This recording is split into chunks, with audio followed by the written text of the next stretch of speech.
Assalamualaikum warahmatullahi wabarakatuh. Para pemirsa dan pendengar yang dimuliakan Allah, semoga kita semua berada dalam lindungan Allah Subhanahu wa taala. Para pemirsa dan pendengar sekalian yang budiman, baiklah dalam kesempatan ini saya akan melanjutkan pembahasan atau pengkajian tentang bab nun sukun dan tanwin, yaitu tentang hukum iklab dan ikhfa hakiki.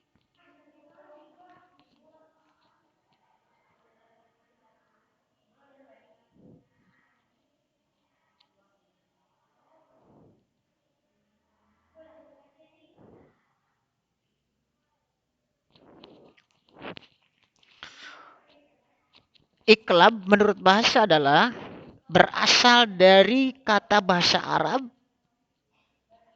tahwilu syai'i an wajhi. Artinya adalah mengubah sesuatu dari bentuk asalnya. Maksudnya adalah merubah suara nun mati atau tanwin menjadi suara mim, serta ditahan ukuran 2 harokat. Sedangkan menurut istilah ilmu tajwid, iklab adalah apabila ada huruf nun mati atau tanwin, baik tanwin harkat fathah, tanwin harkat domah, tanwin harkat kasroh, bertemu dengan huruf ba. Maka nun mati atau tanwin itu berubah menjadi bunyi mim, serta ditahan 2 harokat. Adapun contoh, hukum bacaan iklab adalah sebagai berikut. Contohnya nun sukun, tulisannya min ba'di dibaca mim ba'd. Tulisannya yan bagi dibaca yam bagi. Tulisannya alimun bima kanu dibaca alimum bima kanu. Tulisannya sayyi'atun bima dibaca sayyi'atun bima.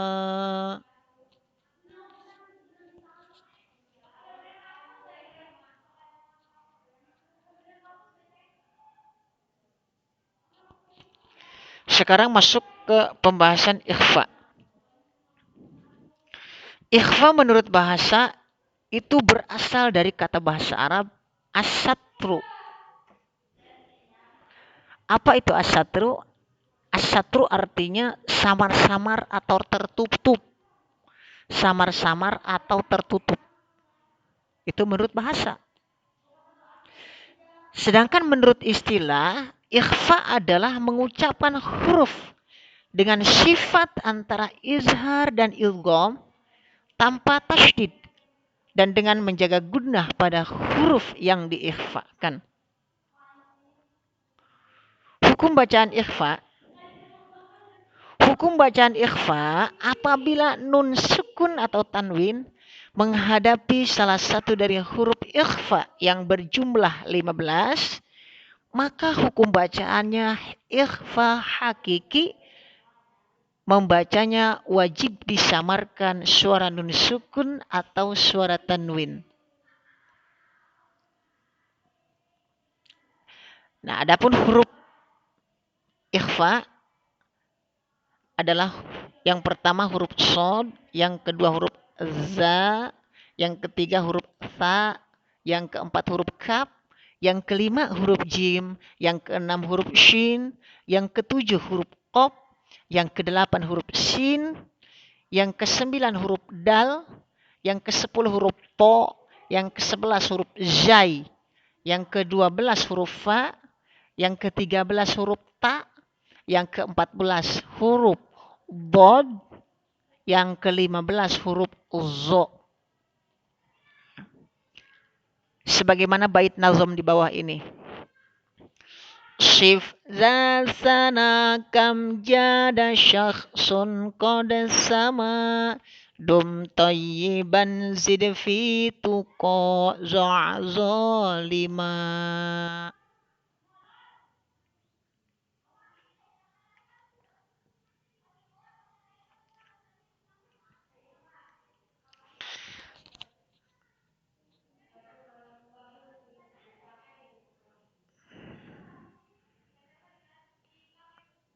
Nah,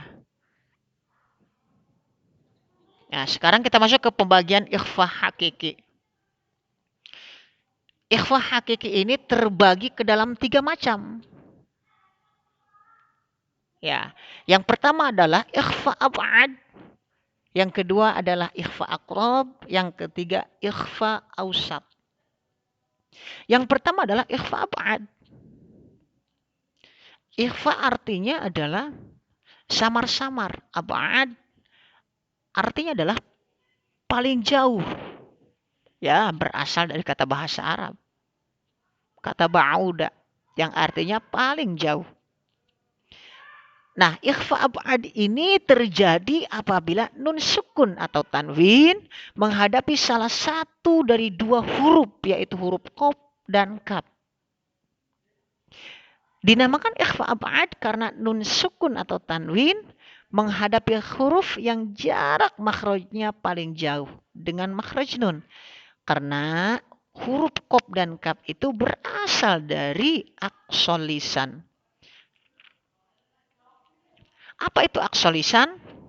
Aqsal lisan adalah pangkal lidah. Suara yang dihasilkan dari ikhfa ab'ad adalah suara mendengung. Tanda kutip 2, eng. Eng. Sehingga menurut ulama, yaitu seperti suara lebah. Nah, pernahkah pendengar sekalian mendengar suara lebah? Nah, itu suara dengungan lebah.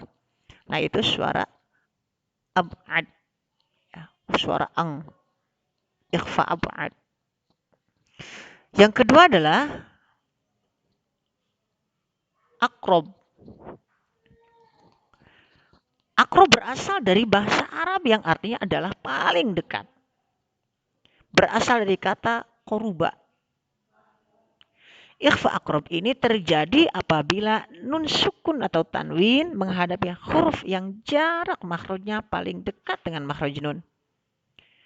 Di antara ke-15 huruf ikhfa, huruf ta, to, dan huruf dal adalah yang paling dekat dengan makhraj nun. Karena huruf ta, to, dan dal tersebut makhrajnya berasal dari pangkal gigi seri atas. Sedangkan makhraj nun itu sendiri berada di atas sedikit dari pangkal gigi seri atas. Yakni makhraj nun berada pada lahmatul asnan, yaitu gigi gusi atau boleh dikatakan daging tempat tumbuhnya gigi seri. Yang ketiga adalah ikhfa ausat. Nah, ausat di sini artinya pertengahan, berasal dari kata wasapo. Artinya pertengahan. Ikhfa ausat ini terjadi apabila nun sukun atau tanwin menghadapi salah satu dari 10 huruf, yaitu pertama huruf sa, jim, za, zai, sin, shin, sod, zod, ya. Kemudian huruf to, ya, huruf fa. Nah,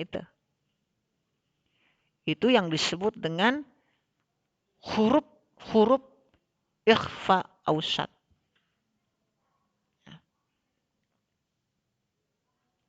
Nah, dinamakan ausat itu karena nun sukun atau tanwin menghadapi huruf yang jarak makhrajnya sedang. Maksudnya adalah tidak terlalu jauh atau tidak terlalu dekat dengan makhraj nun. Ya, maksudnya tidak terlalu jauh. Maksudnya tidak terlalu jauh seperti ikhfa ab'ad dan tidak terlalu dekat seperti ikhfa aqrab. Nah, adapun contoh ayat yang mengandung hukum ikhfa ab'ad adalah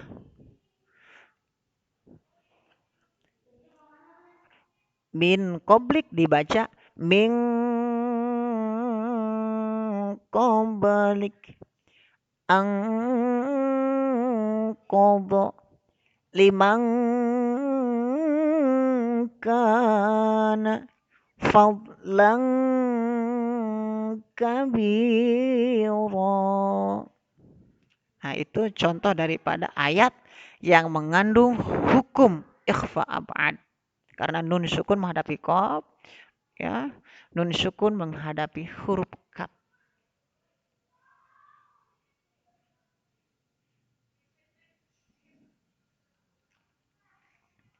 Nah, contoh daripada ikhfa aqrab. Nah, ini wala antum adnin tajri yantiq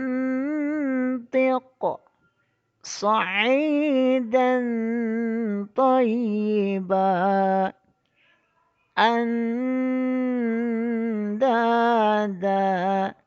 ka'san dihaqa. Nah, itu contoh ayat yang mengandung hukum bacaan ikhfa aqrab. Ya, nun sukun menghadapi ta atau tanwin menghadapi ta, nun sukun menghadapi upo atau tanwin menghadapi upo. Kemudian nun sukun menghadapi dal, ya. Kemudian tanwin menghadapi huruf dal. Nah, itu yang disebut dengan ikhfa aqrab.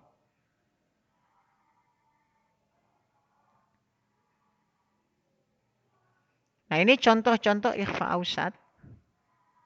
Ya. Contoh-contoh ayat yang mengandung hukum ikhfa ausat. Ya. فانفلق خالدا فيها من سلالة ورجلا سلاما إن شاء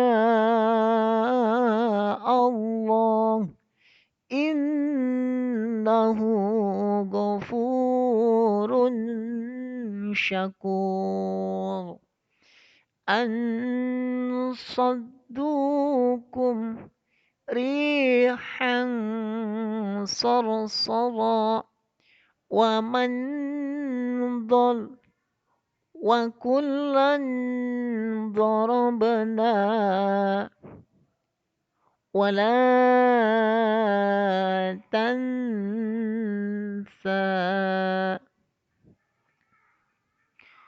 قولا ثقيلا أن جاءكم خلق جديد من زوال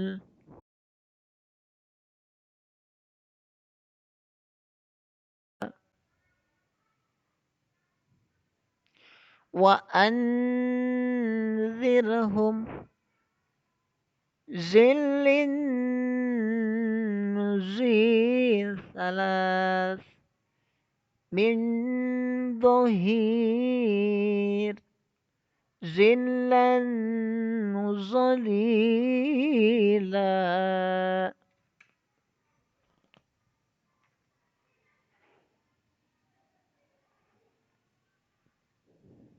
Para pendengar yang dirahmati oleh Allah Subhanahu wa taala.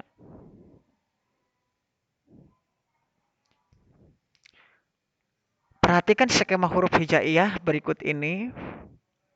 Dalam bab nun, sukun, dan tanwin, ini huruf hijaiyah terbagi ke dalam 4 bagian. 6 huruf masuk ke dalam hukum izhar, 6 huruf masuk ke dalam idgham, 1 huruf masuk ke dalam iqlab, dan yang ke-15 huruf masuk ke dalam ikhfa hakiki. Jumlah keseluruhan huruf ada 28 huruf. Ya.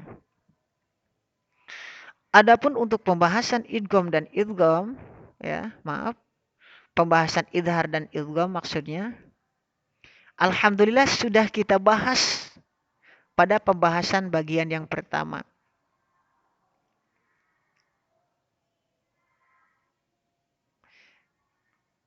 Nah, ini adalah tabel atau skema hukum nun sukun dan tanwin secara rinci. Alangkah baiknya kita mengkaji ilmu tajwid secara bertalaqi langsung kepada ahlinya. Baik itu guru ngaji ataupun kepada ustazahnya yang ahli dalam bidang tersebut sesuai dengan firman Allah, fas'alu ahlaz zikri in kuntum la ta'lamun. Yang artinya wallahu alam, maka bertanyalah kepada ahli ilmu jika kamu sekalian tidak mengetahui. Quran Surat An-Nahl ayat ke-43. Para pendengar sekalian, perlu diketahui mempelajari ilmu tajwid hukumnya adalah fardu kifayah, yaitu kewajiban yang bisa gugur yang apabila dilakukan oleh muslim yang lain. Contohnya daripada fardu kifayah ini adalah belajar ilmu tajwid atau mempelajari ilmu tajwid.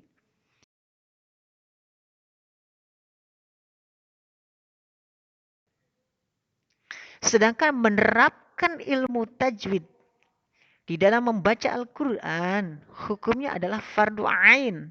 Yang artinya adalah status hukum dari sebuah aktivitas dalam Islam yang wajib dilakukan oleh seluruh individu yang telah memenuhi syaratnya dalam Islam. Adapun meninggalkan kewajiban fardu ain tersebut, hukumnya adalah berdosa. Ya.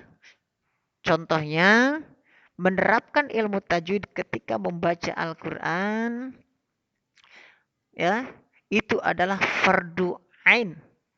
Ya, tidak bisa membaca Al-Quran tidak dengan ilmu tajwidnya, ya. Bahkan itu akan merusak makna atau akan merusak makna hakikat Al-Quran itu sendiri jika kita membaca Al-Quran tidak dengan ilmu tajwid. Maka menerapkan tajwid, ilmu tajwid di dalam membaca Al-Quran itu adalah termasuk fardu ain. Ya. Contohnya lagi apa?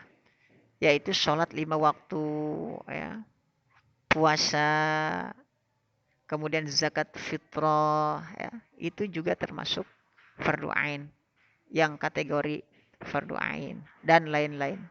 Wallahu a'lamu bishawab. Ya.